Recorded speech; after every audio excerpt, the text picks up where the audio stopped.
on prend l'électricité classique, on a ce qu'on appelle du 50 Hz, c'est-à-dire que vous avez ce mouvement-là 50 fois par minute. Donc c'est comme si vous étiez dans la mer et que vous aviez des vagues qui vous traversaient 50 fois par minute. Quand on est dans la mer, qu'on est debout, la vague, quand elle nous traverse, elle nous soulève, on redescend et on ne perd pas l'équilibre. Maintenant, vous allez imaginer qu'on passe dans le domaine des micro-ondes. Sur les dernières antennes qui ont été créées, ce qu'on appelle l'UMTS, on est cette fois sur du 2,5 milliards de fois par minute. Donc vous imaginez une vague qui vous traverse le corps 2,5 milliards de fois par minute. Et là, vous vous posez la question si vous êtes toujours capable de rester debout dans la mer ou non. Ce tissu-là permet en fait de faire des rideaux, de faire un baldaquin. Donc moi, j'ai créé un baldaquin au-dessus de mon lit. Il est fermé totalement, c'est-à-dire qu'il y a au niveau du sol, ici, un tissu, et le contact se fait constamment, c'est-à-dire que le tissu repose sur l'autre. Ici, j'ai l'émission. Pour vous montrer que ça vient bien du dessous, si je mets le tissu, ce tissu-là, dessus, il n'y a aucun effet. Par contre, si je mets le tissu dessous, je suis protégée. Les émissions sont arrêtées par le tissu. Et comme les émissions, elles viennent aussi de l'extérieur, elles peuvent venir de mes voisins du dessus ou des voisins d'à côté. Donc, j'ai fait une protection totale.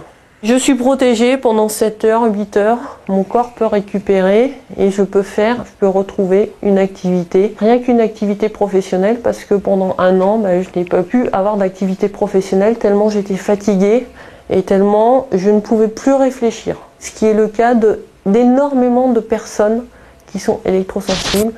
Les employeurs, l'entourage, les amis ne comprennent pas qu'on puisse ressentir des douleurs en présence de cette technologie. Partout, on est soumis à ce bain électromagnétique. Donc ça ne me poserait pas de problème, je serais comme tout un chacun, je ne dirais rien, mais c'est vrai que je ressens douleur. Il y a des enfants qui commencent à ressentir les mêmes symptômes que moi, c'est-à-dire des étaux au niveau de la tête, des problèmes au niveau cardiaque, des diminutions du rythme cardiaque, des arythmies. Et là où on est très inquiet, c'est quand il y a des cas de leucémie qui se développent de façon fortement inhabituelle dans des endroits où, bizarrement, il y a des antennes qui sont à proximité, soit des écoles, soit des crèches, soit des lieux de sport. Et ce sont des cas de leucémie qui sont extrêmement rares normalement. Donc là, on peut se poser des questions. 2 grandes études mondiales ont été réalisées. Une étude qui s'appelle Interphone. On n'a que des bribes de résultats pour l'instant. C'est une enquête dont la thématique principale est est-ce qu'il y a des effets sur le corps humain, donc des effets de santé par les ondes électromagnétiques. Le rapport Bio-Initiative, beaucoup plus scientifique, qui cherche à comprendre quels sont les effets des ondes au niveau des cellules.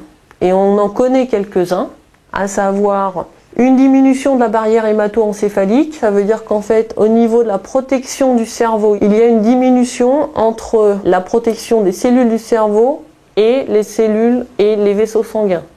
Donc, il y a plus de facilité pour les virus ou autres de passer au niveau du cerveau.